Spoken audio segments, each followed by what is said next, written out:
Estamos en el Evangelio de Mateo. La agonía de Jesús. La agonía de Jesús. Entonces, la verdad central, la sumisión de Jesús a la voluntad del Padre nos inspira a ser fieles a Él, sin importar el costo. Y el versículo clave es Mateo 26, 42, que dice: otra vez fue y oró por segunda vez diciendo: Padre mío, si no puede pasar de mí esta copa sin que yo la beba, hágase tu voluntad. Vamos a repetir nuevamente este versículo con el texto también. Otra vez fue y oró por segunda vez diciendo: Padre mío, si no puede pasar de mí esta copa sin que yo la beba, hágase tu voluntad. Mateo 26, 42.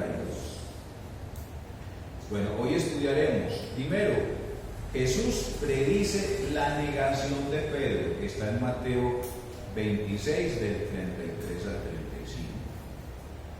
Segundo, angustia de Jesús en Getsemaní, que está en Mateo 26, 40, 42. Tercero, Jesús es arrestado, en Mateo 26, 49. 54. Y cuarto, Jesús ante el Sanedrín, que está en Mateo 26, del 59 al 65. Entonces vamos a empezar por el primero. Jesús predice la negación de Pedro. Entonces dice Mateo 26, 33, respondiendo Pedro le dijo: aunque todos se escandalicen de ti, yo nunca me escandalizaré. La agonía de Jesús no nace únicamente de la amenaza de la cruz, sino de la falta de comprensión de su mensaje y misión en Jerusalén. Al advertir a los discípulos de su tropiezo inminente, Pedro se jactó diciendo: yo nunca me escandalizaré. Su exclamación de ser más fiel que los demás mostró que él no captaba la seriedad de la hora. O sea, realmente este hombre Pedro no pudo entender, y el Señor ya se lo había advertido. Entonces, nosotros conocemos muchas cosas de la Biblia, pero a veces no entendemos, porque en cualquier momento sucede algo inesperado que no sabe, ¿cierto? Pero cuando nosotros tenemos la confianza puesta en nuestro Señor, Él simplemente nos dice: no hagas eso, tal cosa, tal otra, vete por este lado. Él nos abre puertas donde muchas veces vemos que no hay. Él nos ayuda a entender cosas que muchas veces nosotros no podemos comprender, pero en cualquier momento se nos abre la puerta y dice: este es el camino que estamos. Sí, es que hay unas instrucciones y en el momento preciso de la prueba la persona puede reaccionar contrario a esas instrucciones. A mí me causa mucha risa cuando hacen los simulacros y los preparativos para un temblor de tierra, porque cuando el temblor de tierra está, la reacción de cada persona es diferente y se le olvida todo lo que se le enseñó y se tiene que hacer debajo de tal cosa y no se vaya para tal otra, y hay gente que sale despavorida, se le olvida todo el manual. Realmente en el momento de la prueba lo que hay es que tomar en consideración la instrucción, y a Pedro en particular su emoción lo llevaba a tomar decisiones así, y él lo dijo tranquilamente, pero el Señor le está mostrando es que había un tropiezo inminente y va a pasarte eso, y esto es lo que te va a pasar, y él continúa. Así es. Y hay algo también muy particular, es que uno cuando lee la palabra del Señor, o sea, cuando uno abre la Biblia y comienza a leer, y que el Señor nos muestra que Él vino a padecer todas esas cosas por nosotros, o sea, por el pecador, para salvar al pecador. Y nosotros a veces pasamos por encima de las Escrituras y somos como un Pablo, como Pedro. O sea, no había podido entender la dimensión de lo que estaba sucediendo. Y eso que anduvo con él por más de 3 años, andaron juntos. Él les mostró, él les dijo, su espíritu no se conmovió, se entristeció, y siempre les estaba hablando lo mismo que hace con nosotros ahora.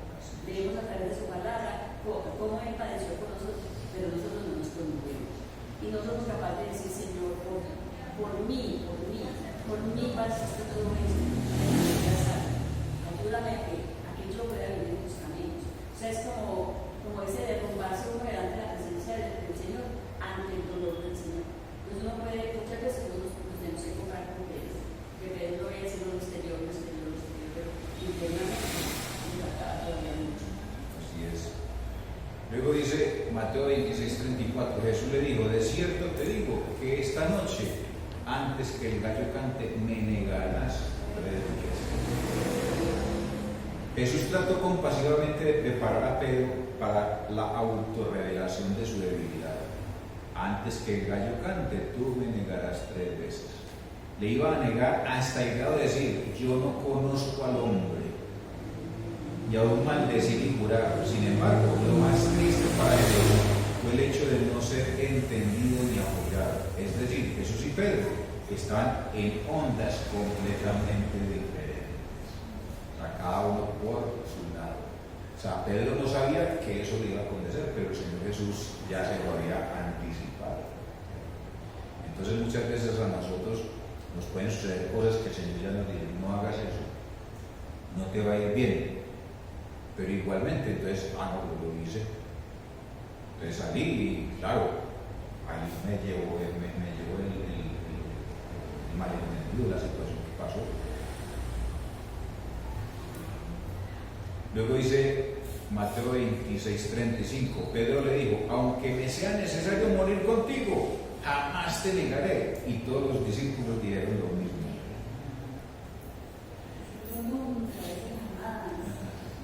Fue fácil para Pedro afirmar, aunque me sea necesario morir contigo, jamás te negaré. Ellos no esperaban la muerte, sino reinar con Jesús. Por eso todos los discípulos dijeron lo mismo. Anhelaban ser servidos. Y en la obra en que Jesús tenía que hacer su servicio supremo y dar su vida en rescate por muchos, ellos le abandonaron. Antes y durante su arresto y juicio, Jesús se sintió solo. Esta era su mayor agonía. Entonces, imagínense, uno rodeado de sus discípulos y todos lo abandonan. Todos lo abandonan. Entonces uno dice, pues, ¿cómo es posible? ¿Cierto? 3 años estuvo con los discípulos y salieron despavoridos después de que fue arrestado. Segundo, angustia de Jesús en Getsemaní. Y dice Mateo 26:40, vino luego a sus discípulos y los halló durmiendo, y dijo a Pedro, así que no habéis podido velar conmigo 1 hora. En Getsemaní se ve la humanidad de Jesús, su tristeza y angustia, pero más que todo su deseo vehemente de compañerismo. Quedaos aquí conmigo. Esta exhortación, más que para vigilar a causa de algún peligro, era una súplica de apoyo en su agonía. Qué lástima que al volver Jesús encontró durmiendo a sus 3 discípulos escondidos. Sabiendo que iba a pasar todo esto, que ya les explicó todo eso y se dice que estaba con ese miedo. O sea, así somos nosotros también. Muchas veces ni tocamos la vida en toda la semana ni nada, porque los afanes, porque tengo que hacer esto, porque tengo que hacerlo más allá, y no nos damos cuenta que el Señor nos está llamando a que tengamos esa relación, ese compañerismo con Él, porque con Él es que vivimos felices. Él es el que nos muestra cómo obviar todas nuestras tragedias que vivimos en la semana, en los días. Él es el que nos da esas fuerzas, pero no estamos teniendo al Señor en cuenta en nuestra vida. Y Él dice que nosotros caminemos con Él, porque Él está con nosotros. Él está aquí dentro de nosotros y Él va donde nosotros vayamos. Mira con nuestros ojos y habla con nuestra voz y con nuestras manos y camina con nuestros pies a ver cómo es que nosotros nos conducimos. Pero no, a través de su palabra no lo buscamos, no lo llamamos, no estamos con Él. Ni aún mire, ni aún se necesita de una obra tan dura como era esto que está pasando en Señor. Sí, así es. Los días miércoles, hermanos, estamos viendo en el culto del miércoles las 2 naturalezas de Cristo. Esa naturaleza humana, pero esa naturaleza divina. O sea, Dios, hombre. Y cuando el Señor Jesucristo está mostrando acá, está mostrando esa parte humana. En el 38 donde dice, entonces Jesús les dijo, mi alma está muy triste. Mi alma, y son palabras del Señor Jesucristo, está muy triste. ¿Hasta dónde? Hasta la muerte. Quedaos aquí y velad conmigo. Era todo lo que tenía que padecer el Señor Jesucristo en su naturaleza humana. Él, siendo Dios, se hizo igual a cualquiera de nosotros y vivió esa realidad. Cuando hay algunas personas que dicen, es que el Señor Jesucristo era Dios y a Él no le pasaba absolutamente nada, como que no. Claro, Él vivió como un ser humano, siendo Dios, a sabiendas de que era Dios, se hizo como nosotros. Luego dice Mateo 26:41, velad y orad para que no entréis en tentación. El espíritu a la verdad está dispuesto, pero la carne es débil. Aunque estaba angustiado profundamente, Jesús no pensaba en sí mismo, sino en la preparación de ellos. Velad y orad para que no entres en tentación. La comunión con el Padre por medio de la oración era la única manera de resistir la tentación egoísta. El espíritu de entrega y obediencia está dispuesto, pero la carne es débil, es decir, la prueba dominará la debilidad humana. Muy pronto, la disyuntiva de perseverar la vida en vez de darla iba a tentar a los discípulos. Entonces, obviamente, nosotros en nuestra carnalidad, nosotros somos débiles. En cualquier momento pasa una circunstancia y yo peco contra Dios, me voy por esta. Entonces ahí es donde tenemos que tener cuidado, porque nosotros somos débiles. Nuestra confianza y permanencia deben de estar siempre puestas delante de nuestro Señor Dios y Salvador Jesucristo, comunicándonos permanentemente con Él, teniendo en la semana nuestros tiempos devocionales, leyendo las Escrituras, ¿cierto? Buscando siempre de Dios. Claro, y hermanos, la vida del creyente es una vida de constantes decisiones. Y cuando el Señor nos está previniendo acá, es diciendo, ojo, hay que estar en constante cuidado y orando, velando y orando, con un propósito, para que no entres en tentación. Porque en la medida en que la persona está llena del Espíritu Santo, está preparado, acondicionado, tiene una armadura que le permite estar atento y no entrar en esa tentación, la que sea. Porque es que la gente está dispuesta, y cuando dice el Espíritu, la verdad está dispuesto. Claro, hay un mundo lleno de buenas intenciones. Y de repente la persona dice, este año sí voy a ser fiel con el Señor, no voy a faltar a la escuela dominical, no voy a faltar al culto del miércoles, al del domingo, pero eso se queda en la mente. Pero la carne es débil. Eso no lo puede descuidar un creyente, porque la condición humana, hay circunstancias externas que Satanás utiliza. Entonces coloca pereza, entonces va a empezar a llover, y entonces, bueno, es cantidad de circunstancias. ¿Para qué? Para realmente estar dispuesto a alabar y glorificar el nombre del Señor. A eso hay que estar cuidadoso. Y hay cosas mucho más delicadas, porque si la persona no está en oración y está en comunión con el Señor, pues es que su carne es débil. Hay personas que dicen, no, yo soy impune a tal cosa. No. El que piensa estar firme, mire que no caiga, dice la palabra de Dios.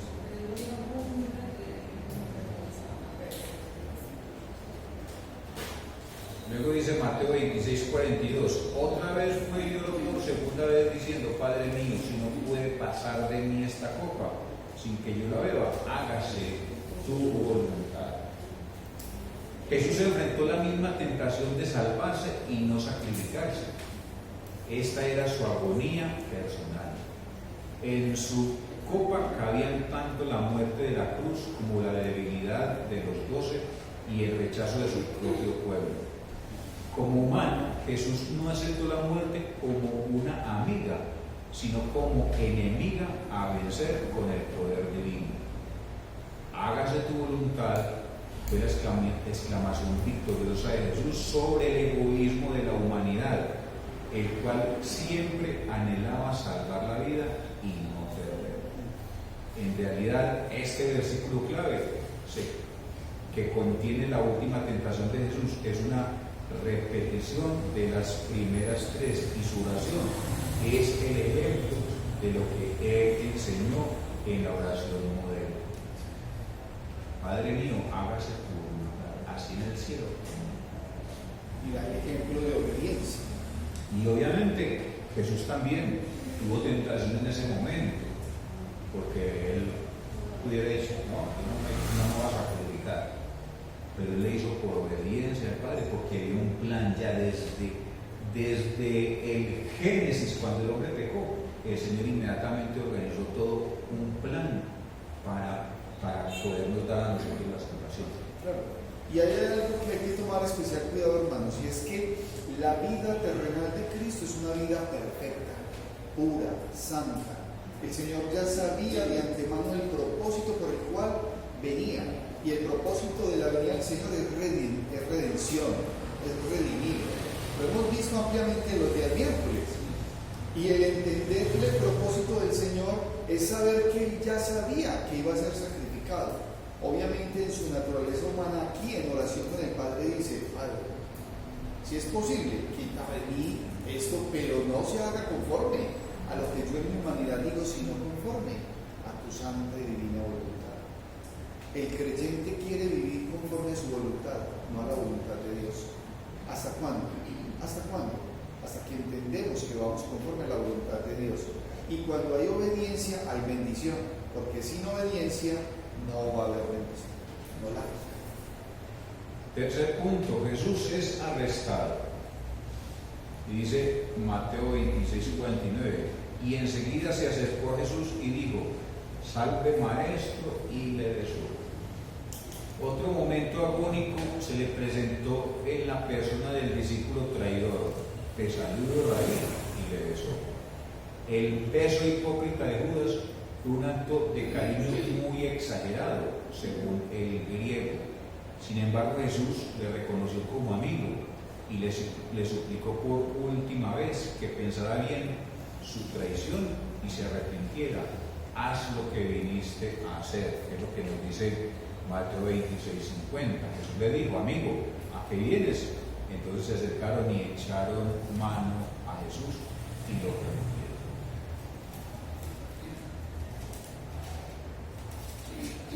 Mateo 26:51 dice, pero uno de los que estaban con Jesús, extendiendo la mano, sacó su espada e hiriendo a un siervo del sumo sacerdote, le quitó la oreja. Según Juan 18:10, Pedro fue el que extendió su mano y sacó la espada. Aunque con motivos y métodos diferentes, ni Pedro ni Judas aceptaron el camino divino de la cruz para vencer el mal. O sea, ellos no pudieron entender que había un plan trazado. Desde antes de la fundación del mundo ya todo estaba organizado, pero ellos no pudieron entender. Entonces Pedro sacó su machete y le cortó su espada y le cortó la oreja. Sí, es su condición humana, y a veces nosotros queremos comportarnos como Pedro en la misma obra. No es que la obra es perfecta, porque la obra es de Cristo. O sea, Cristo es la cabeza de la iglesia es perfecta porque es de Él. Y nosotros lo que queremos hacer es obedecer. Y el Señor le dice a Pedro, guarda la espada, porque el que a espada mata, la espada muere. Si usted cree que va a estar en violencia, está muy equivocado, porque el vino fue a traer ese mensaje de paz. Y sin sacrificio no hay remisión de pecados. O sea, sí o sí tenía que haber el sacrificio del Señor Jesucristo, o si no hubiera perdido la venida, no hubiese derramado su sangre, no hubiera pasado nada. Luego dice Mateo 26:52, entonces Jesús le dijo, vuelve tu espada a su lugar, porque todos los que tomen espada, a espada perecerán. El capitán divino ordenó: vuelve tu espada a su lugar. Desde el principio de su ministerio, Jesús había resistido la tentación de establecer su reino en la tierra en base del poder de todos los reinos del mundo y su gloria militar. El armamento de su reino sería una cruz, no una espada, y su táctica la de alcanzar la conquista dando la vida, no quitando.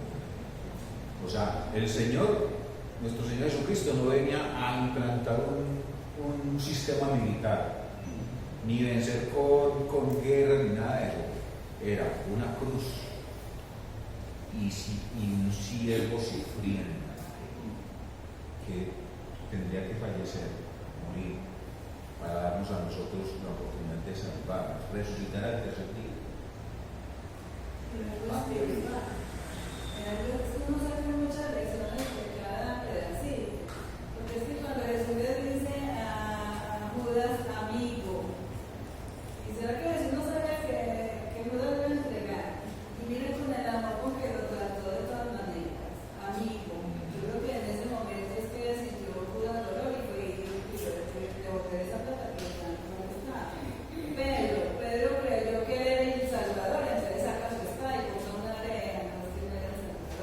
No tenía que hacer eso porque Jesús vino a cumplir su misión. O sea, no es que descarados los romanos, descarados los sacerdotes judíos, como maltrataron al Señor, no, el Señor Jesús vino a eso, a morir injustamente, porque Él era santo y perfecto, porque Él era el Cordero Perfecto. Entonces, miren, todas las cosas que uno saca y nosotros queremos ser así, que estamos llenos de problemas, le pedimos la dirección al Señor y que nosotros queremos ir a solucionar de todas maneras, y no confiar en el Señor y esperar en Él. Entonces, pues digo que hay muchas más para sacar de eso. Luego dice Mateo 26:53: ¿acaso piensas que no puedo ahora orar a mi Padre y que Él me daría más de 12 legiones de ángeles? Ni con espadas humanas, ni por la intervención de más de 12 legiones de ángeles, Jesús siempre detuvo disponibles desde su bautismo, cuando los ángeles vinieron y le servían. Sin embargo, su victoria se lograría por obedecer la voluntad del Padre y en armonía con las profecías, sino cómo se cumplirían las escrituras de que es necesario que suceda de esta manera. Y dice Mateo 26:54: pero como entonces se cumplirán las escrituras de que es necesario que así se haga. Era inevitable que la voluntad vertical del amor divino, ya voluntad horizontal del egoísmo mundano, construyera la cruz de Jesucristo. Hermanos, sí es triste realmente ver personas a nivel del mundo que tienen un poder religioso, ¿sí? Entonces hay un personaje que es el mayor jerarca de una iglesia, ¿sí? Y él tranquilamente dice en su homilía o en lo que hacen ellos, y entonces este personaje salió y dijo que la vida terrenal de Cristo había sido un completo fracaso. Eso lo dijo él. Cuando yo lo escuché, ¿en qué mundo está viviendo este personaje, hombre? O sea, entonces va a desconocer toda la obra de Cristo. ¿Cómo va a decir un ser humano que la vida de Cristo fue un completo fracaso? Él mismo lo está diciendo. ¿Cómo entonces pues se cumplirán las escrituras? De que es necesario que así se haga. Porque si el Señor Jesucristo hubiera venido y no hubiera muerto, entonces ¿cómo estaríamos nosotros hoy? Estaríamos muertos, no tendríamos esperanza. Es que la obra de Cristo es perfecta. Entonces hay personas diciendo unas blasfemias que dan hasta tristeza, diciéndose que son unos doctos y que tienen una teología, pero tienen un desconocimiento bíblico. Y las personas no pueden ir detrás de un desconocimiento bíblico, tienen que afirmarse en lo que el Señor dice. Así es. Cuarto, Jesús ante el Sanedrín. Dice Mateo 26:59: y los principales sacerdotes y los ancianos y todo el concilio buscaban falso testimonio contra Jesús para entregarle a muerte. los líderes religiosos que deberían haberle reconocido, más bien buscaban falso testimonio contra Jesús para que le entregaran a muerte. La culpa de ellos y el sufrimiento personal de Jesús nacieron del hecho de condenarle aún antes del arresto. El proceso del juicio sirvió solo para hacer que su condenación era legal y justificada. O sea, ellos armaron toda una telaraña, trajeron algunos falsos testigos para acusar, y obviamente luego sucedió todo lo que tenía que suceder.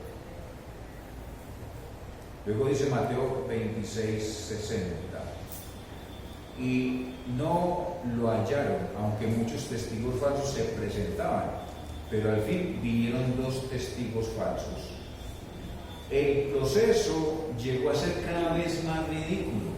No hallaron testigos verdaderos, sino que se presentaron muchos testigos falsos. Se puede imaginar la agonía de Jesús, que Jesús sufrió por los motivos políticos y las malas interpretaciones de estos compatriotas judíos. Por fin, 2 testigos concordaron en una acusación mal fundamentada.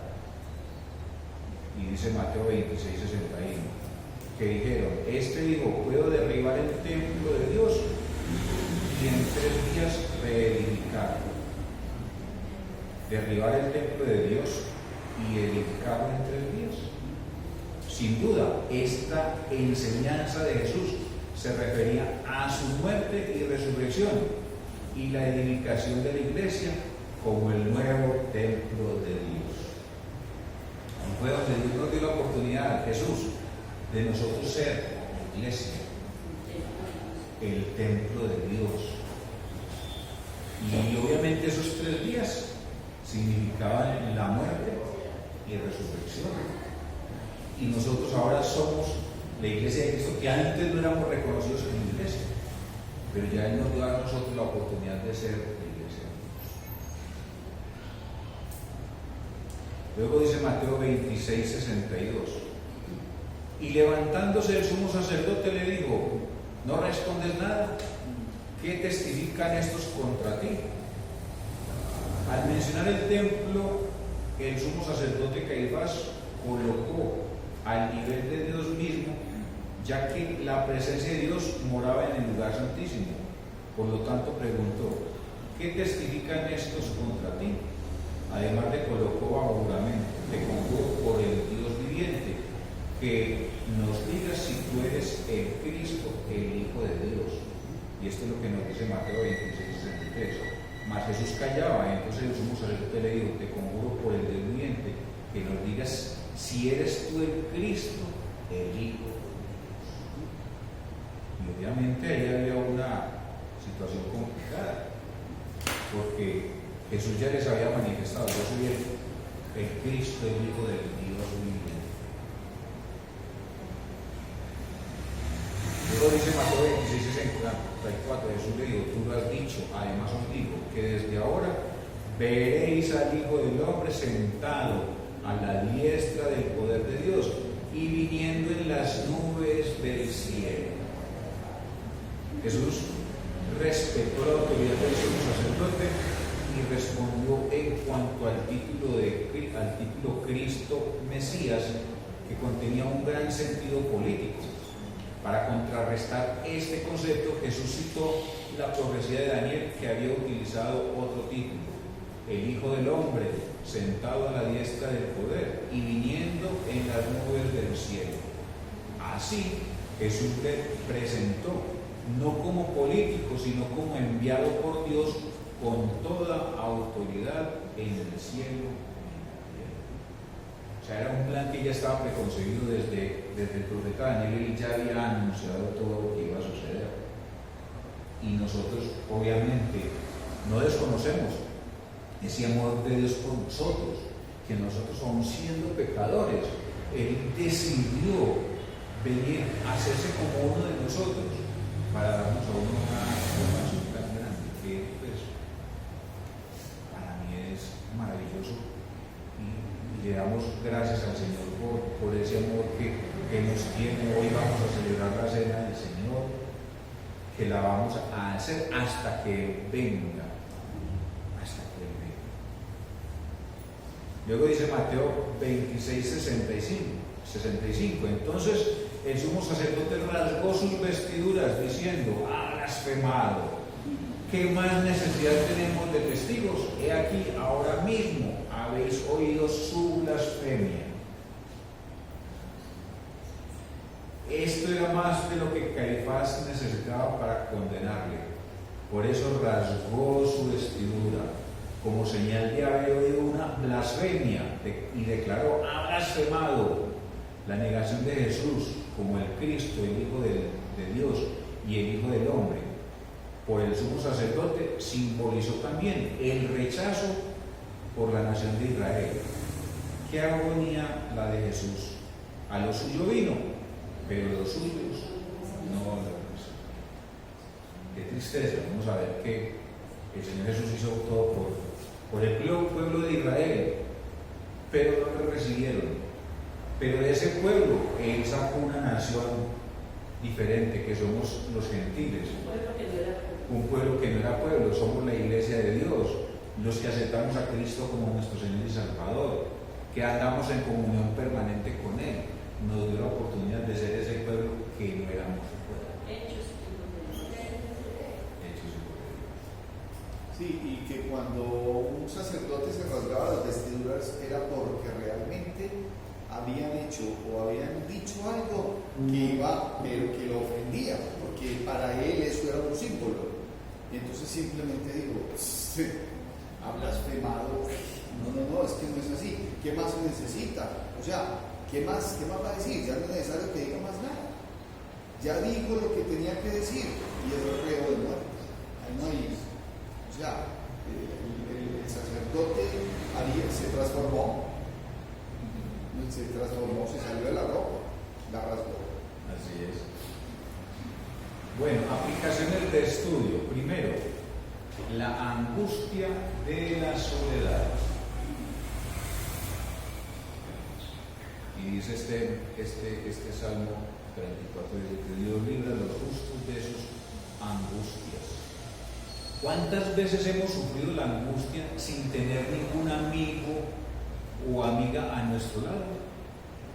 Hay uno que entiende el sufrimiento solitario. Por eso no debemos jamás pensar pasar por la angustia a solas. Muchas veces pensamos que Jesús únicamente murió en la cruz para perdonarnos, pero en realidad Él vivió por nosotros también.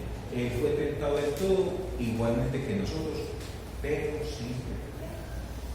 O sea, en cualquier momento pasan situaciones, pasa la tentación. Entonces, si yo voy detrás de la tentación, tenemos que siempre estar en armonía con nuestro Señor, pidiéndole perdón por cualquier cosa que haya sucedido, porque a veces no sabemos, a veces ofendemos a alguien, pero no nos damos cuenta, pero tenemos que estar siempre en comunión con nuestro Señor y Salvador Jesucristo. Segundo, la angustia vencida.